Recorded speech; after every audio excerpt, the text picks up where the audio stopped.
Oh, so how have you been? I've been pretty good, pretty good. Yeah, yeah. It's I'm been a just, while since I've talked to you. yes, I'm finishing up at Holy Apostles. Hmm. This is going to be my last semester. I Okay. decided to draw with not withdraw, but draw back, right? Step back from teaching. Hmm. So Yeah. we'll see what the future holds. But I had too many other things on the go Hmm. to keep doing it. So How long were you for? and the white hair seems to be doesn't seem to Yeah, be getting any better. So yeah, neither is mine. mhm. How long did you work at Holy Apostles? Well, I enrolled there in 2012, Hmm. and then Father Soto tagged me around 2014 to be his Yeah, teaching assistant. right. Right. Mhm. And his academic load was quite heavy. I mean, at some points Yeah, he was teaching 7 courses. So yeah, I helped him revise his syllabus and the syllabi, yeah, and gradually, we didn't do it all in one fell swoop. It was right. term to term to term. We'd make more refinements and more refinements and more Hmm. refinements, so that by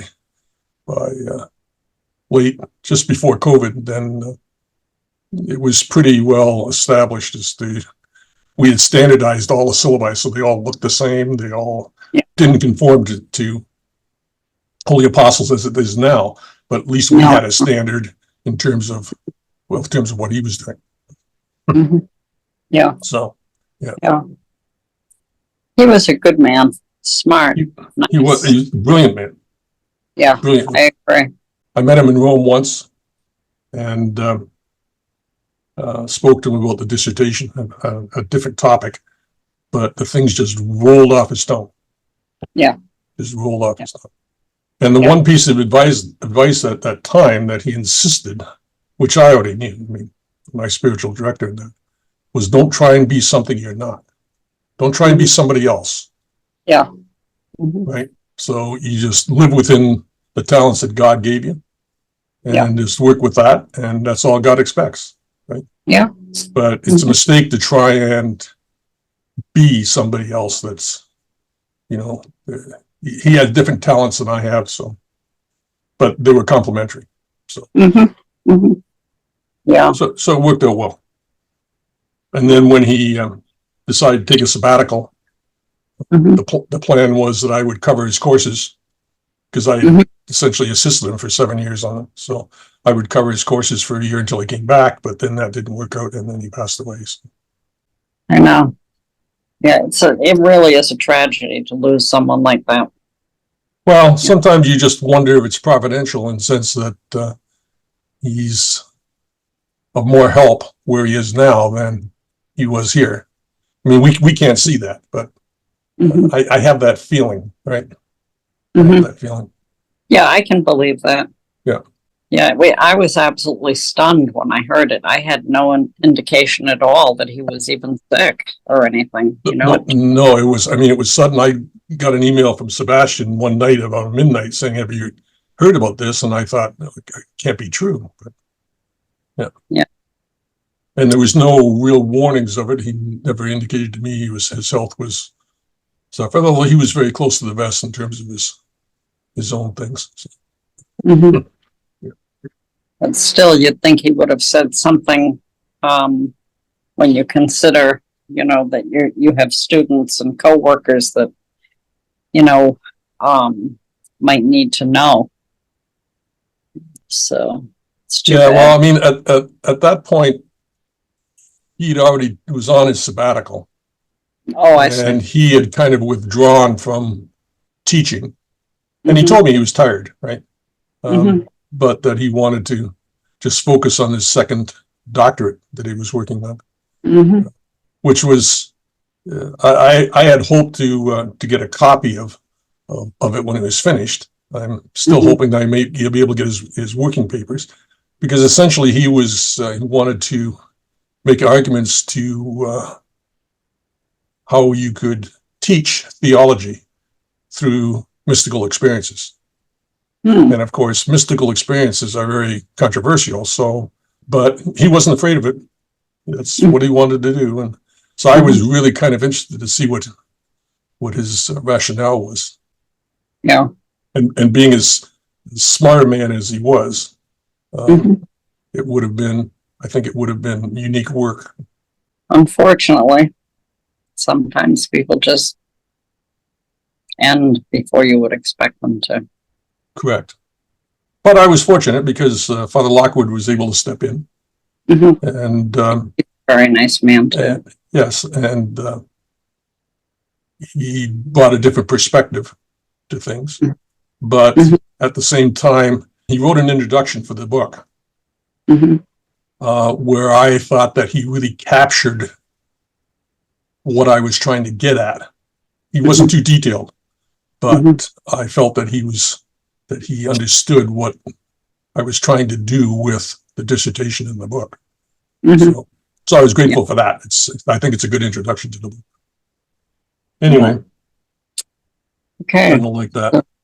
Mhm. So we're in the process of publishing the book now. I've Mhm. made some enhancements to it or revisions to it based on Mhm. comments from the defense committee, Mhm. but also some things that I thought I could be a little more forceful on that I didn't feel I could be as forceful on at the when I was doing the dissertation. So, Yeah. and I expect, I mean, I don't know if the people will read it. I hope they do, but it's, to me, it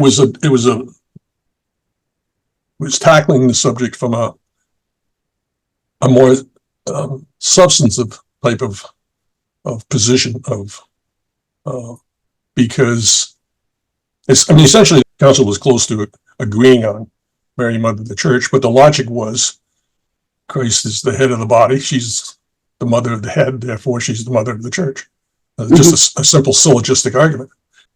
And when I thought about doing the topic, I thought, that doesn't really capture, it doesn't really grab me, right, per se, because I think that people are told, I mean, as a Catholic, you're told, well, you have to believe in Mary's mother of God, and you have to believe these other Marian dogmas, but it doesn't demand that much of you.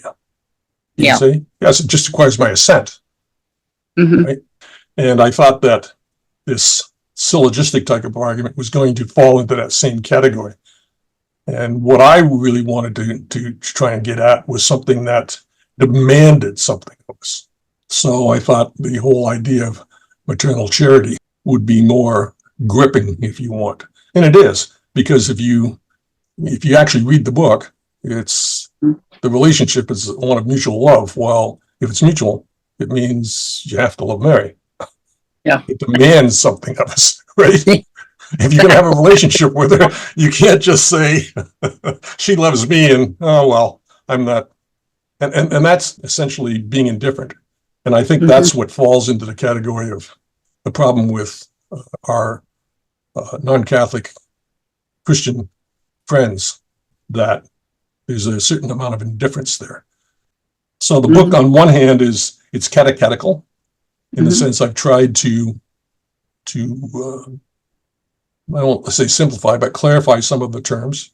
You get the average person sitting in the pew and you ask them what grace is, and they No idea. have no idea, right? Yeah. But if you explain it that it's God's gift of a share in his power of love, and essentially says God loves you or you love him, it makes it much more comprehensible to the average person. And the same thing with sin, right? Sin's a rejection of love. So it's essentially saying, I can explain this to my grandchildren. Every time you sin, you're saying, I don't love you. It's really that simple. We don't have to make it more complicated than that. So it's catechetical in that way. It's also, I think it's got an ecumenical dimension simply because love is mutual. So if we're trying to convince people of the wisdom of the Catholic Church, I think we have to appeal more than to just reason itself, and appeal more to the heart, right? Which was why I brought Dietrich Van Hildebrand into the equation, right? So, and that whole theme runs throughout the book. You can feel it, but you can't I don't articulate it. It's just there, right? Yeah. And some people might say, well, it's devotional. Well, there is a devotional element to it, but the whole point is that if we're saying you have to be devoted to Mary for this mutual relationship, shouldn't the book actually bring that out? Yes. Right? So that too. And then, of course, to me, it's a comprehensive treatment of the subject that will benefit the church, but I think it makes arguments that are difficult to refute, right? Both for the ecclesiastical hierarchy, but also for people outside the church. Because I have a number of acquaintances who are non-Catholic, and it seems to me we can make the arguments simpler and appeal to Scripture, which, if they are bent on sola scriptura, that we say, all right, this is what Scripture says. You have to love one another.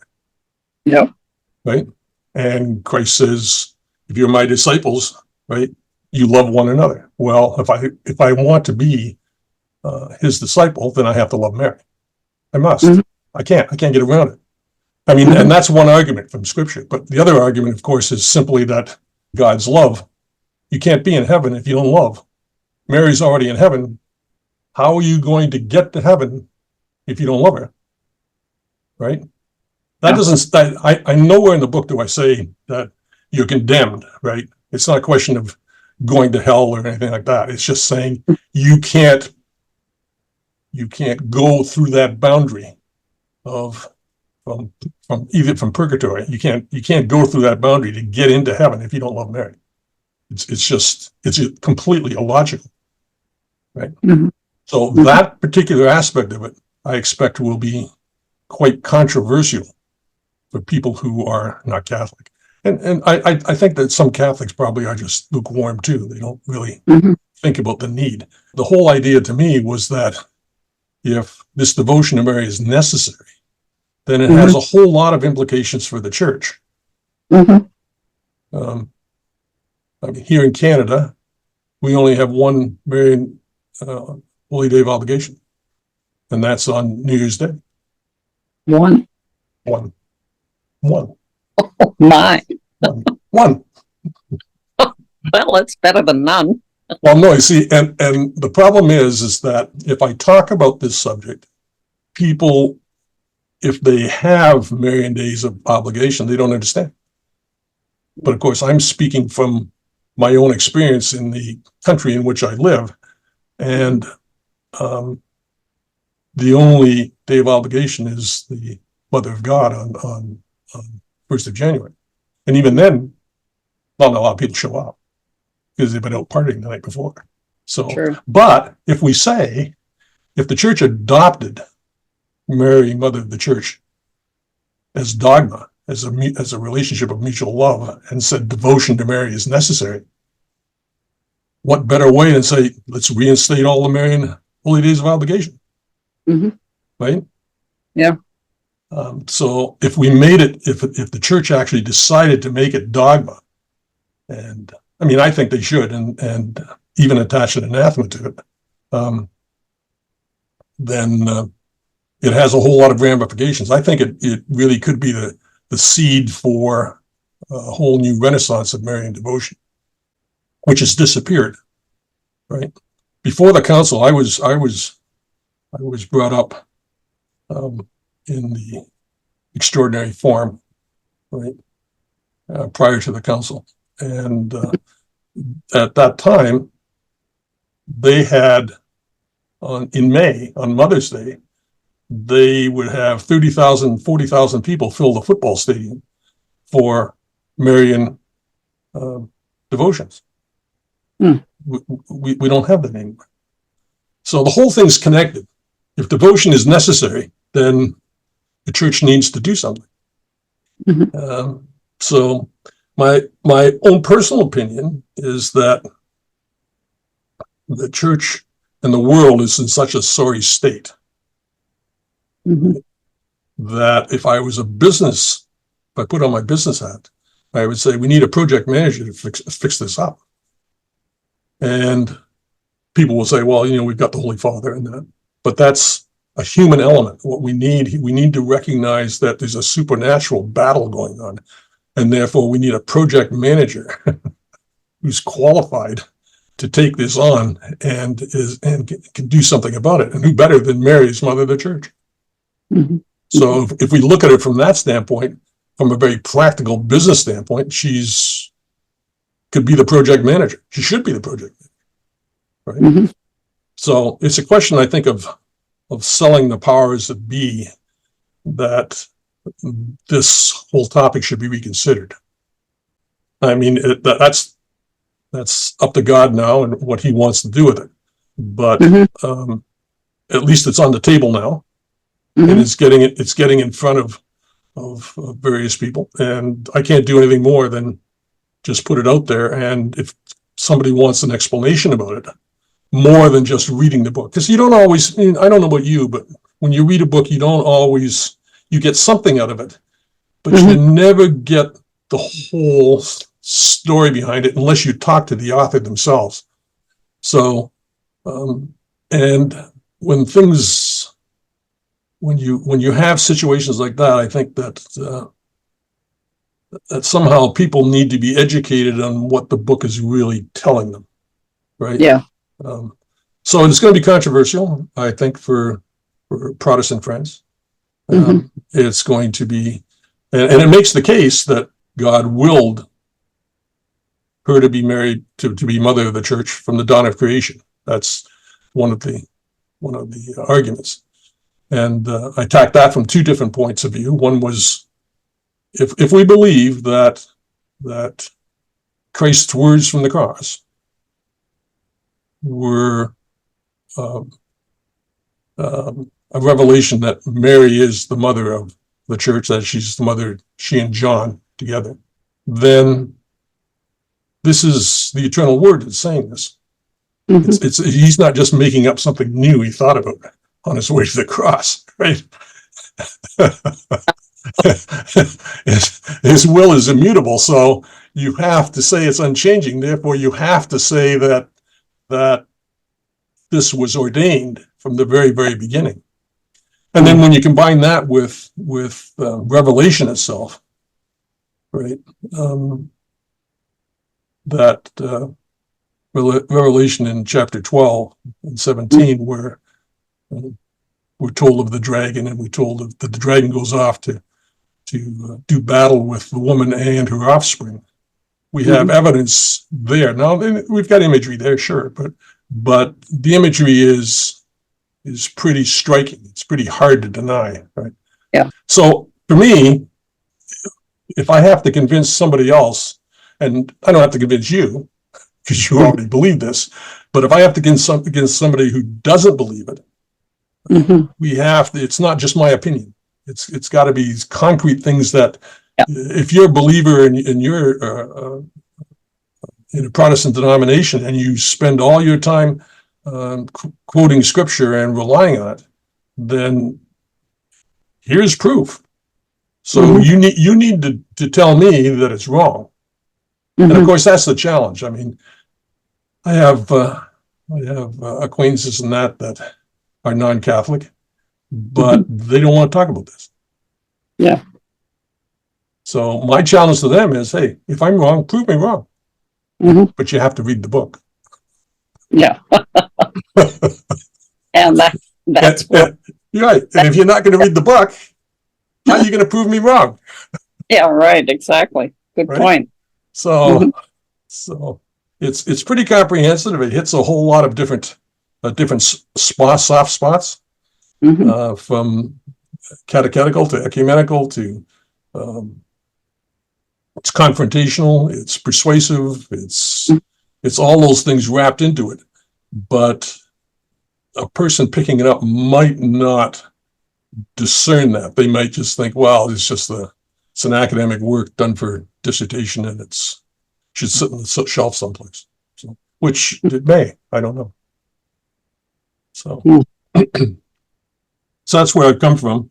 And I mean, for me, the whole process was providential in itself. Mhm.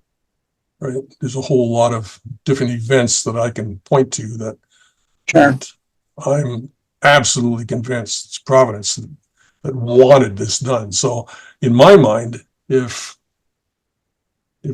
God, if divine providence wanted this completed, and that's now completed, over to you. I've done everything I could. So Mhm. if the church takes it and does something with it, Yeah. so be it.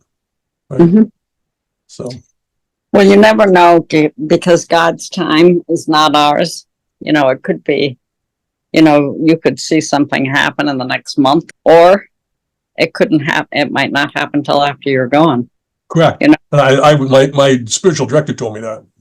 Yeah, it's very true. We're on a different way of time, so to speak. I mean, I know it's not really time, but for God, but it's just that we expect, like we do something and there's a result.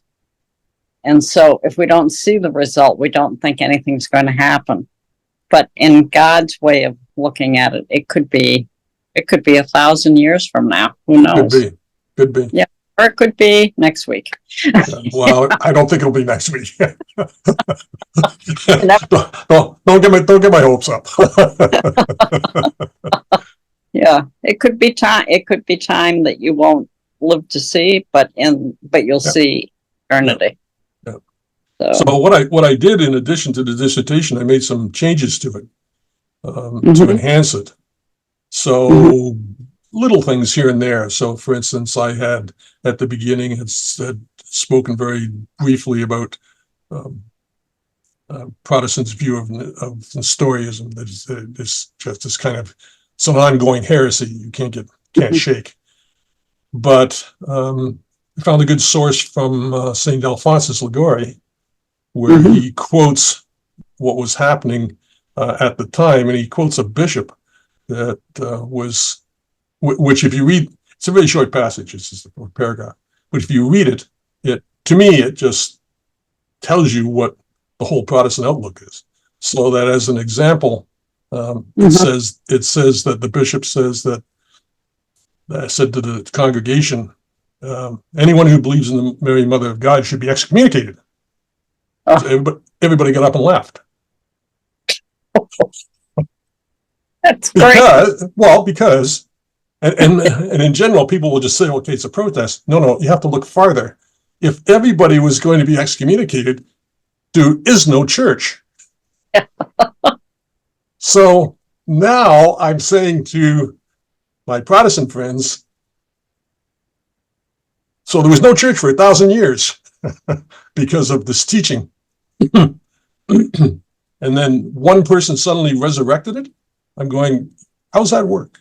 See, for me, it's always about explain it to me. Mm-hmm. I'm open-minded about your thing. If you can convince me that what your position is true, then Mhm. fine. But you got to explain it to me. Yeah.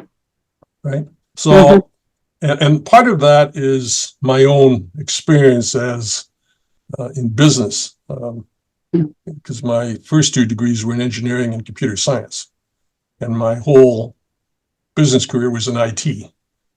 Mhm. So, IT is very demanding. Mhm. If you get into your driverless car, you want that code to work, because if there's one Mhm. little bug in it, it's a It might. problem, Yeah. right? So Mhm. having done that for so long, things have to be very precise, and Mhm. that's just kind of the way I was brought up. So, and it has to make sense. Yeah. So, theology was a good fit, but to me, theology and the practical side have to go together. Mhm. And I think that's why this particular topic for me was the right fit, Mhm. because we can talk about Mary and Mariology and theology of it, but at the same time, when we get to the end of the story, we have to be devoted to Mary.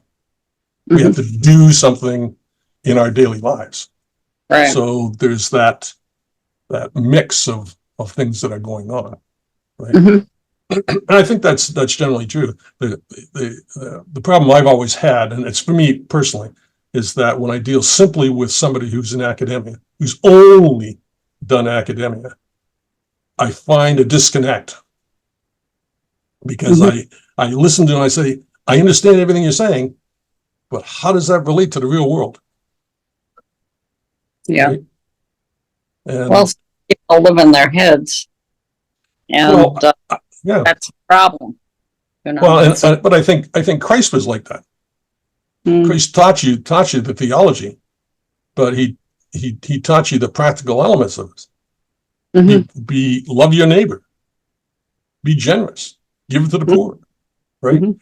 So he Yeah. taught all those things. So it wasn't just this intellectual Yeah. aspect, right? It's the balance between the contemplative and the active life, if you want. Mhm. The contemplative life being more important because that's where you get your guidance from. Mhm. But you to have just contemplative by itself Mhm. is problematic. Yeah. Yeah. And I think for me personally that when I was doing this, even when I talk about it to other people, now you're of my generation, so you were around at the council, Mm. and I was on campus at a Catholic university, Catholic college, and I Mhm. saw the effects of what was going on. Mhm. But the young people today have no background in that. Yeah. And the things that I experienced, you won't find in a textbook, right? Mhm. There was a priest there that was who after taking one of your courses, I was doing something on Father John Harden. Mhm. In the middle uh, of his video, he says, if you read this priest's work for 6 weeks, you'll completely lost your faith. I'm like, whoa. Well, no, because generally speaking, we're not that direct, right? Yeah. That's the way Yeah. I felt, but somebody Yeah. else was actually saying, right? And we had good friends of the family that knew this, but this priest was at the council. He was advising the cardinal bishop, Mhm. and while I was on campus, they shut down a contemplative order of Precious Blood Sisters, and they were Mhm. all told to go and be social workers. Now, Oh, for me, it was culture shock. I had come from this very structured conservative, and now I'm here, and I don't know what to make of it. yeah. Right? And that was just one thing. So that the problem is that when you are talking to other people, if I Mhm. talk to you, you understand it. But if I'm talking to somebody who's in their 30s and Mhm. they have no exposure to it, they Yeah. just whatever they've read, and I'm saying you you weren't there, Yeah. Exactly. right? And of course that shapes your attitude towards how you approach this kind of a subject Mhm. for Mary. Yeah. So things today are, I mean, even at the council, we see that there was discussions about trying to downplay the Marian dogmas, Mhm. and even the suggestion of getting rid of the anathemas. Mhm. And I'm saying, do you have any idea what happens if you get rid of the anathema for Mary, Mother of God? Now we're back to Nestorius, and anybody can say whatever they want, Yeah. right? We have no guardrails on the highway. Mhm. So, So, so all those things were built into this. I'm not sure they necessarily came across, and it takes time to articulate them all, but it's there. So hopefully somebody picks it up and does a little bit of reading on it. They'll mhm. discover something a lot more substantial than just saying, well, she's the mother of Christ, therefore she's the mother of the church, right? Mm. So and having something demanded of us, I think, is critical. And for me personally, it's if if we could get that doctrine adopted here, then we'd have Marian days of holy obligation. Right? We'd have a whole renaissance of Marian devotion that's missing. And I personally, I just think that given the state of the world, we need a mother. Right? Well, the world isn't getting any better, that's for sure. No, and for me, what's noticeable is Getting worse faster. getting worse, but we're not really going to Mary to help us. Yeah. Right? Mm-hmm. But we kind of downplay her importance. And we say, well, yeah, she's there, we'll pray to her and everything else. Mm-hmm. And I'm saying, no, listen, we have a priestly scandal here. Yeah. Are there any devotions to Mary that were specifically targeted towards that problem? Because that problem is diabolical in origin. Yes, absolutely. And that simply goes back to Revelation. And the dragon went off to wage a war, right? Mm-hmm. Yep. And people don't think about that. They think about it as a problem in sociology, problem in psychology for the man. Which and I'm not negating that. There's other aspects to it, but at the root of it is, if you see it as a diabolical attack on the priesthood, then it makes perfect sense. Because if you get, it's like in the Second World War where the enemy would target your officers. Mm-hmm. If I get rid of the officers, we have nobody to direct the rest of the platoon. Mm-hmm. If we get rid of priests, the laity has nobody to go to. Mm-hmm. We have no sacraments. And so you go after the officers, the ecclesiastical officers. Yeah. And if you look at it that way, it makes perfect sense. And since it's a supernatural enemy that we're dealing with, we need somebody who can deal at a supernatural level. Mm-hmm. And Mary was the perfect project manager. Mm. So if I was trying to sell this to somebody, that's what I'd be selling them on. Mm-hmm. Anyway, I'm not sure anybody's going to listen to me. Mm-hmm. Right? But it's in writing. Mm-hmm. If somebody wants to pick it up Mm-hmm. and wants to go with it, I say, away you go. Yeah. Mm-hmm. So there you go. You never know. You'll never know the effect you have. So you might only have one person read that book, and he might turn the whole thing around. They might. And I think to some degree, it's probably just as well that we don't know what effects we have on other people because we get a swelled head. Yeah. I think it's much better just to say, hey, yeah, I don't know what's going to happen with it. If something happens, terrific. Yeah. Yeah. I think, it's difficult for us because we like to see the results. And yes. Obviously you'll see the results after you die, but we want to know it now. Right. Very patience. Right. Yeah. Well, I mean, when I wrote an epilogue to it, Mm-hmm. I won't say short in comparison to a chapter, but it's probably 15 pages or so, an epilogue that addressed various things. But one of the things I addressed, because Dr. Pinto had brought it up into defense, was the connection with this and Mary, Mother of All Graces, and Mary as Code Redemptrix. Mm-hmm. And the only thing that I really tried to point out in the epilogue was that there's unresolved issues with those two topics. Mm-hmm.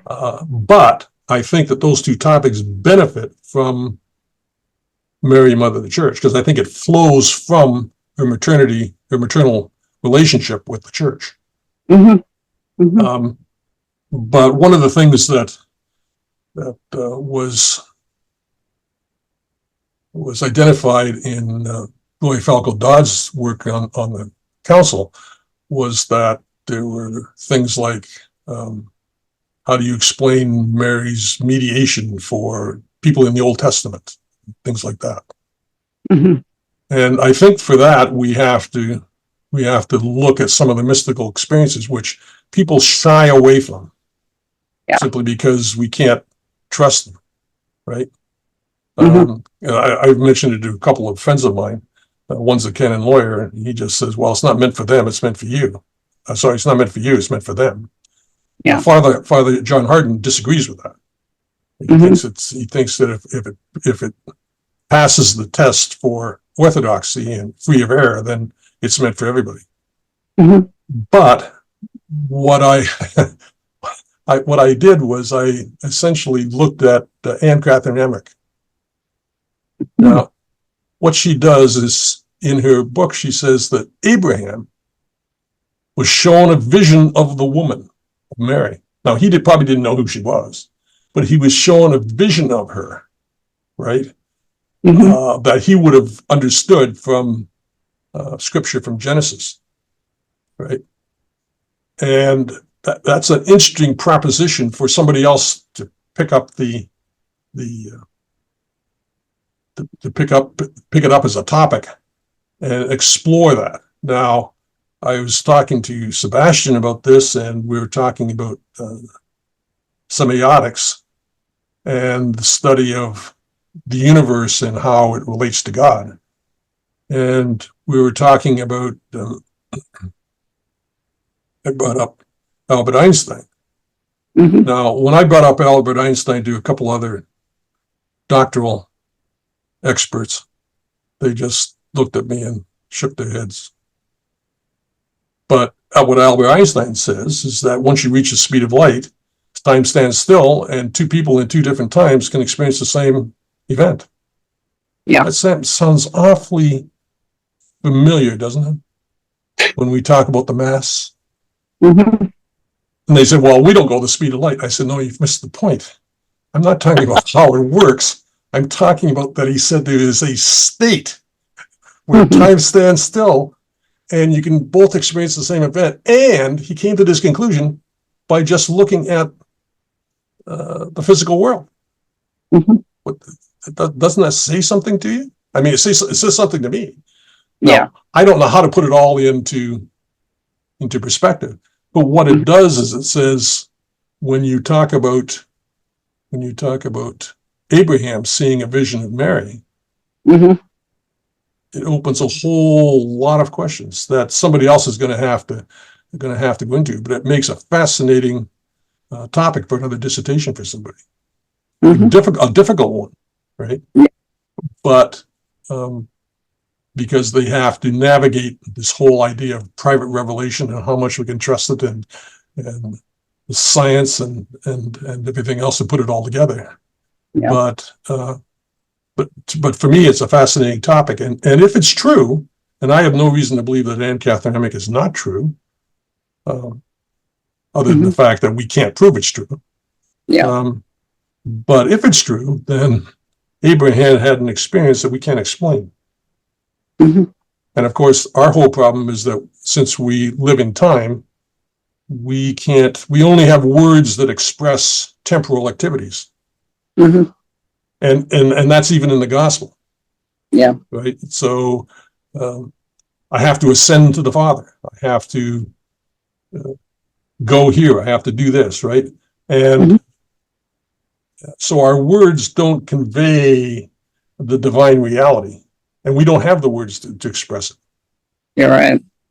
But I think it starts with recognizing that the reality is different than our reality, and that it's worth contemplating it to see if we can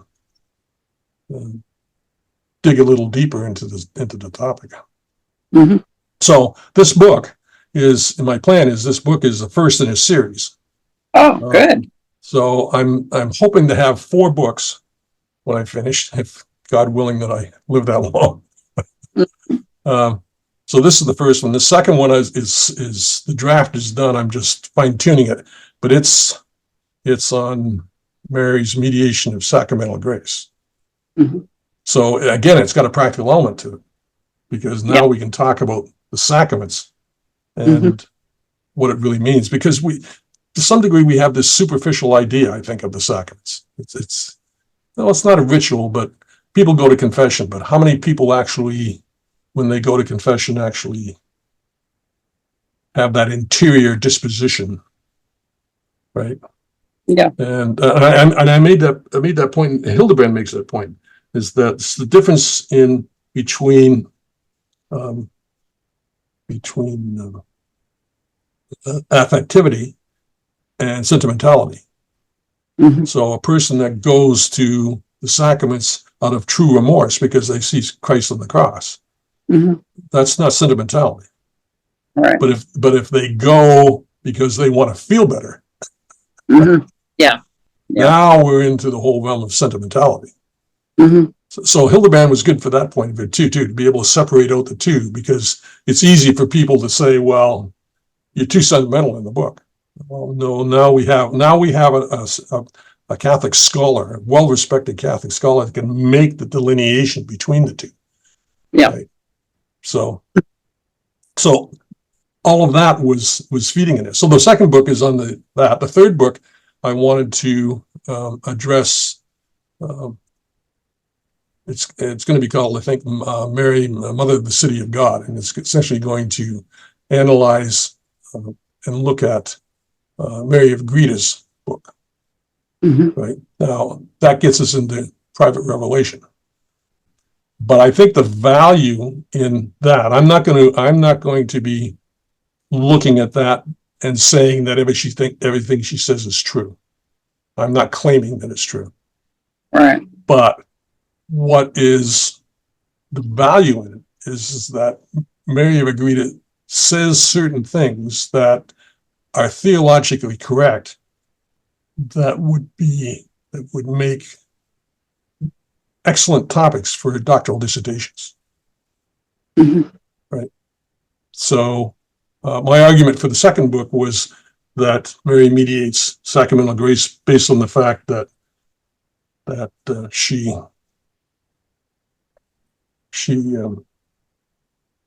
facilitates grace. Mm-hmm. That is to say, she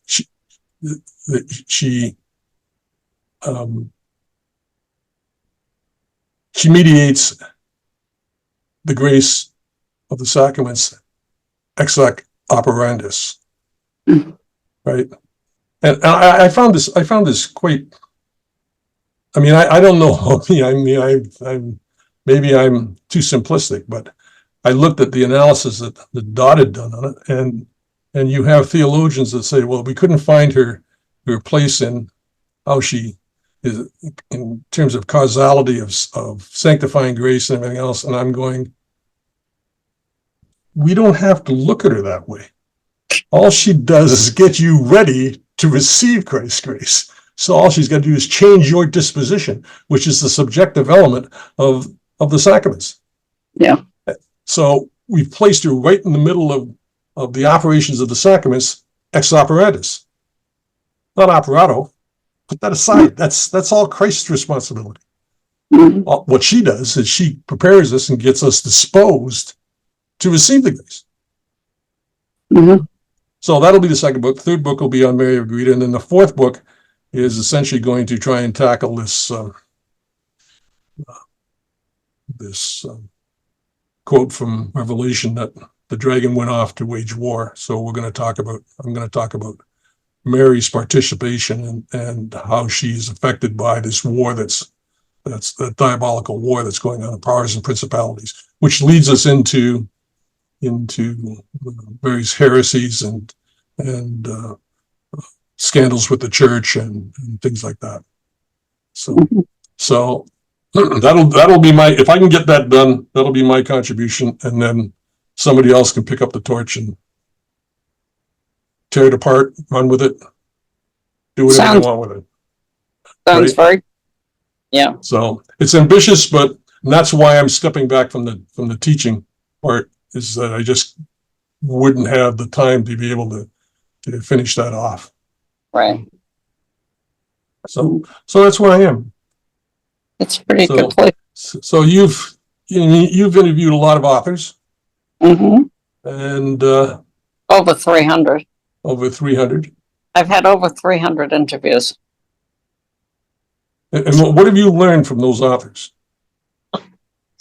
On occasion, well, first of all, it shows me how alive the faith really is. So often we think, people just go to Mass because they have to, and a lot of them don't even do that, and a lot don't receive the sacraments, or if they do, they're not receiving them the way they should. But what I see is like there's a lot of people out there that are writing about these things, and they're, by and large, they're on the right side of the fence. They might make some teeny tiny little mistake, but not something that couldn't be fixed. So it really has impressed me because, I had no idea that the Catholic writing was becoming so popular. And there are many, many people that I haven't interviewed and that are as enthusiastic and as thoughtful as you are. So it really gives you a perspective, because you see how alive the faith is and how many people are thinking about it. And overwhelmingly, they're lay people. And I find that interesting because, when I converted and decided, or was led, I should say, but decided to say yes to becoming a theologian, it was like people just didn't seem that enthusiastic. So I think that there is something going on, that most people aren't aware of. How many men would, you had a career and now you're talking about writing 4 or 5 books, to help people to understand some truth. Mm-hmm. And there's so much of that going on. So that's the first thing it's taught me. By and large, I'd say that there were only a few that I would look at and think, it's not going anywhere. But, other things definitely have the capability to go further. Who knows if they will or will not. Right. But so that really, it really enlightened me of exactly how vibrant the faith is that we don't necessarily see. So it's an interesting point. Yeah, it is. The problem I see, I think that's a small group myself, because in general, if you talk to people, they don't read very much. We're all on the internet now. And there's a whole lack of critical thinking skills. Well, that's true, but that's across the board, not just in Catholicism. No, that's true. Yeah. But God gave us the rational intellect. Yeah. And people aren't using it. Yeah. And when you make a rational argument, a lot of people don't know how to respond. Yeah. Yeah. Right. So my challenge to people I know, I said, well, here's the argument. Tell me what's wrong with it. Good. Well, yeah. I had lunch with a person I met. He's Muslim, and I just had coffee with him. He's here in Canada, didn't have many friends and stuff. But I didn't go to talk to him about religion. We just got onto it. Yeah. And I said, so here's the thing. I said, Islam teaches that you honor Mary. He says, yes. And I said, and you teach that Christ is the holy prophet? Yes. I said, well, you see, what you need, for me to accept that, what you need to do is explain to me how Christ is the holy prophet. But in another part of the Quran, it says that if you believe in 3 persons and one God, you're an infidel. Now, we know that Christ claimed to be the second person of the Trinity, so How do you reconcile that? I said, all you can do is convince me. But I said, I'm having come from a IT and a practical point of view. I'm all about contradictions, Mhm. right? So if this contradicts this, and I can't resolve it, Mhm. they're either both false, but they're Yeah. not both true, Yeah. right? Mm. And therefore, I kind of push those kinds of things aside and say, okay, until somebody can give me a rational explanation of that, I'm not giving that any more time. Mhm. So, but he's like a lot of Catholics that just say, well, Mary's mother to God, and that's what we're taught, so that's what it is. So, but he wasn't able to explain it. Mhm. But generally speaking, I take this approach where I try to engage the person by saying, okay, so here's my argument, what's wrong with it? And here's what you're saying, and I can't reconcile the two things. So explain it to me. Right? Mhm. My wife is always afraid that I'll invite all the Jehovah Witnesses into the house.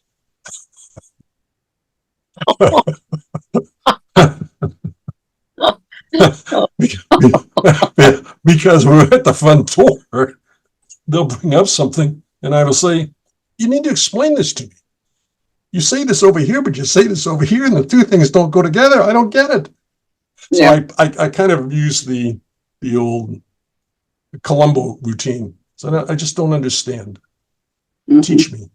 And of course Yeah. they can't. So you kind of leave it there, right? Yeah. Yeah. But, Yeah. but I think that's this particular book. If people see that, it will be a good way of engaging other denominations. So as an example, if I say to the non-Catholic, well, it says in the gospel you have to love one another. Yeah. Mhm. And it says in the gospel, if you don't love your neighbor, if you claim to love God and don't love your neighbor, right, then you don't love God. So we've got all these things so that, would you agree that you at least have to love Mary? So if you can get them to that part, Yeah. then of course the next step is to say, well, we're having an ecumenical service where we're going to say the rosary. Mhm. So if you agree with the principle, now come and show me that you agree with the principle. Yeah. Right? So I'm not sure it's a really persuasive argument, but it's a better argument than just trying to apply to reason and just reason alone, right? It's, if you love Mary, you're supposed to love your neighbor, you're supposed to love this, then, and there's a lot of examples that we can point to, husbands and wives and everything else, right? Right. And it I don't know. It's just my whole idea was to try and not simplify it, but clarify some of the things so that, like I said, it's catechetical, that we can explain, let's say, Pelagianism, right? If you explain that to an average layperson, they're going, okay, here we go, right? But if what you say is the Pelagian claims that he doesn't need God's grace, right, to get to heaven, and you explain that grace is God's gift of love, what you're really saying is the Pelagianist is saying, I don't need God's love. Mhm. Uh, now, and of course, for me, it's, how's that work? Yeah. Right. So if you can reduce some of these things down to make them more comprehensible, I think we can explain the faith better. That's what I'm getting at. Right. And Yeah. I'm not suggesting this is the be all and end all, but at least it points out how we might approach some of these things. Yes. So, I yeah. agree. Yeah. But that itself is significant because, you know, a lot of people just think if you talk at people, you know, you can actually get them to listen to you and believe you. But it's not like that. You need to use some reasoning and you need to use examples and, you know, bring them along the path. And I mean, that's kind of what I see in your approach. You Mhm. know, it's not like believe this or else you burn in hell. Correct. That going to do it. No, that's not, well, other than the fact that I'm saying you can't get to heaven if you don't love Mary. I'm not saying you're going to hell. I'm just saying you're not getting into heaven Mhm. because you don't have the passport.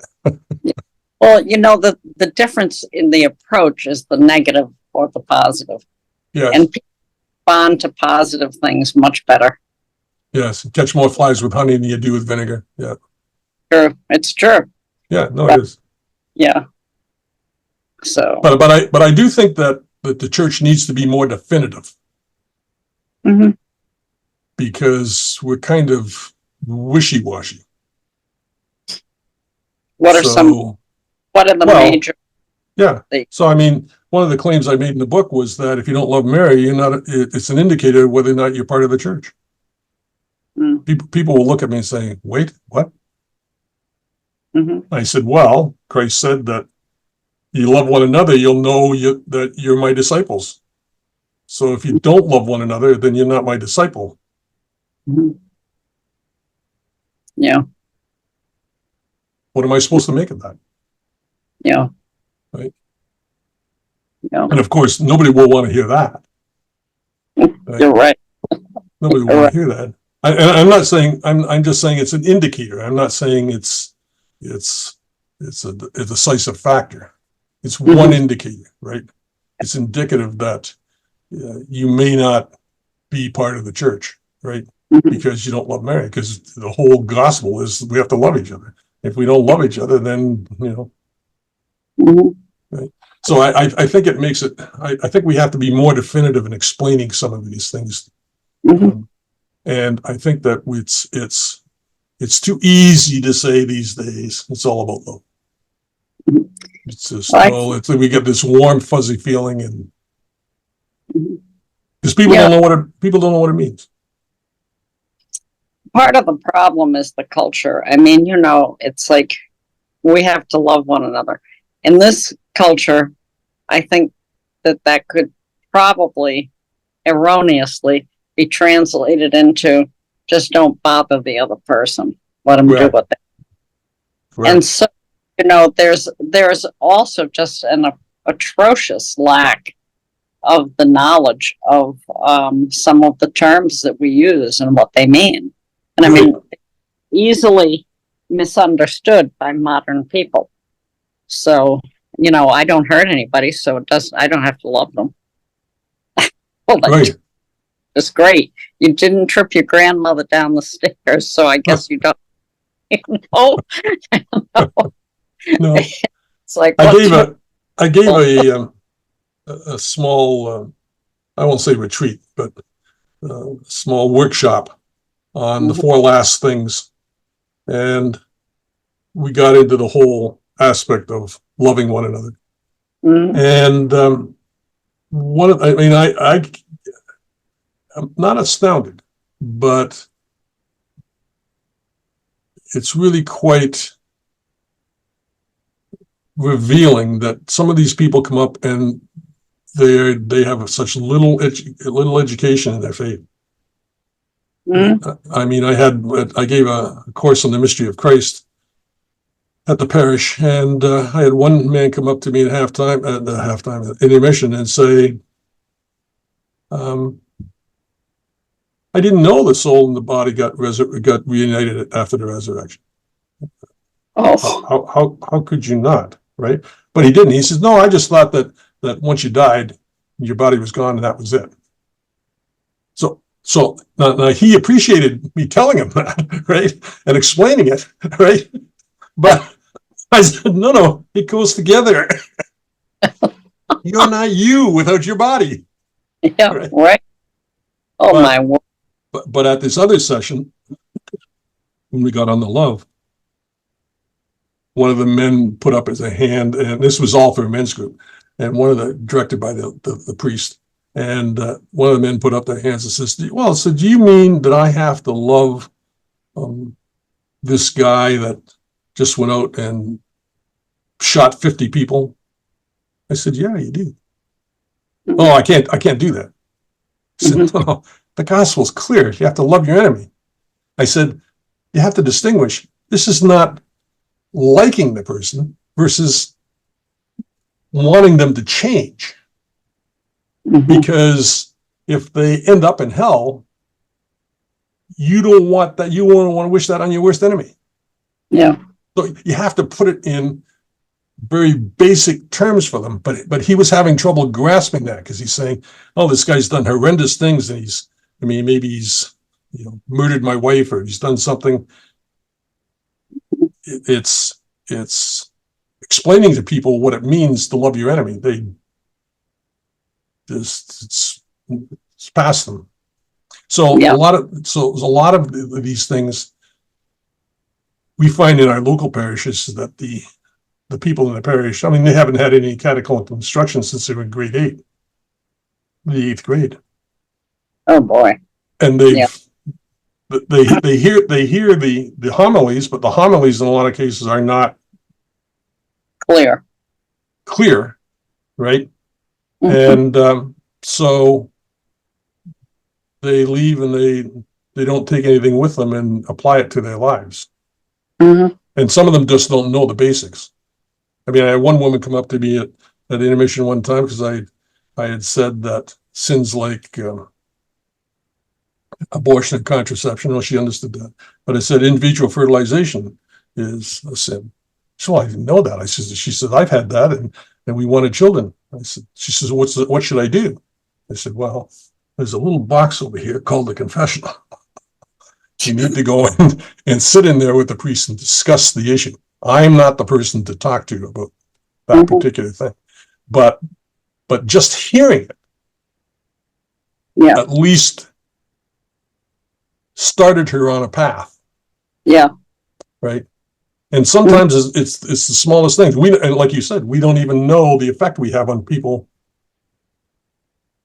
that Mhm. when we talk. So sometimes it's just we talk about things and the other person may not have acknowledged, but they go away and the seed is planted and somehow it grows at some particular time. So, Mhm. Mhm. yeah. Yeah. Well, that's why we should never really get discouraged, because we don't know what happens after people hear us. Maybe nothing happens to some, but it could be something that takes time before, maybe they hear the same thing again, and it's like it wakes them up, or Oh, they that's hear, true. I think that's true. so you never know what impact you have. No. Really, maybe on a rare occasion, but you really, I don't think, know that much. Right. You won't know that until you're dead and resurrected. And presuming that God tells you. Well, the people He may keep it a secret until the resurrection on the last day and say, oh, by the way, this is the effect you've had on all these people, but you didn't know it. And I didn't tell you because I thought you'd get a swelled head and you'd be guilty of pride. Well, no, I think that's true. Yeah, it could be. There's a fine line between wanting to encourage people and having confidence and on the other side, discouragement. Yeah. And we need the confidence to go ahead, but we don't need that reinforcement of what we've done, right? So, Sure. anyways, so that's where we are.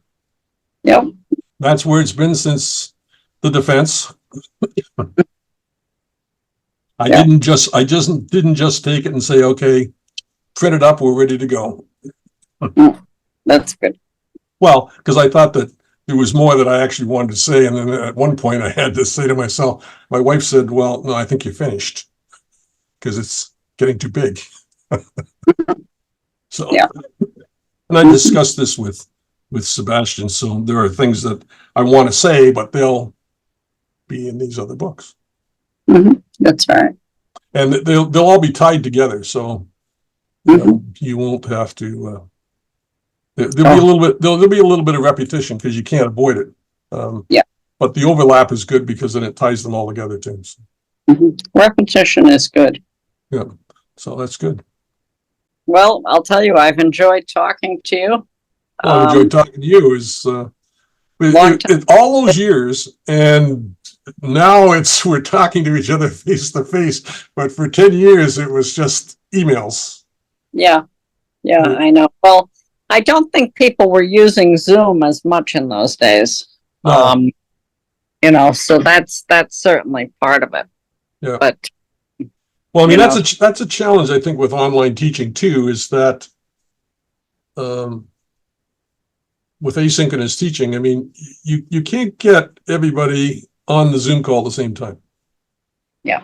Right. I mean, that's one of the reasons I originally enrolled at Holy Apostles way back, because of the flexibility. Now, for me, I was really comfortable with it because I worked for myself for 40 years. Mhm. So flexing hours and this and that and everything else made any difference to me. Yeah. But it's hard to say I'm going to have a Zoom call and have my whole class show up. I mean, it's one thing if I have 1 or 2 students, but if you've got 15 or 20 students, you're not gonna get them all on the call. Now you can record it and they can play it back, but it's not the same thing as interaction. Like I'm talking to you now, so I can't ask a question and then get that immediate feedback from you, right? And vice versa, right? Yeah. You're doing an email, you're doing it, so it's got its pluses, but it's the Zoom aspect is a little bit challenging. I think that's true, but I think that I can see advancement over time in how online learning is done. Oh, So yes. I think it's important. Yep. So, Yep. mhm. Yep. Well, it was interesting talking to you. Yes, and get in touch. You when you keep well. I will. You too. Oh, and by the way, you will receive a copy of the book. Oh, thank you. I'm glad. Great. I thought it was the least I could do for everybody on the defense committee. Oh, Well, there, yes, you will receive a copy. We're close to getting it finalized, but there's still some few glitches to work out. So, but yeah, you'll receive that in the mail. That'll give that'll give you some interesting reading when you can't sleep at night. oh, okay. All righty. Oh, Okay. okay. It was in you. You Okay. take care. Okay. Yeah. Bye-bye. Yeah. Bye-bye.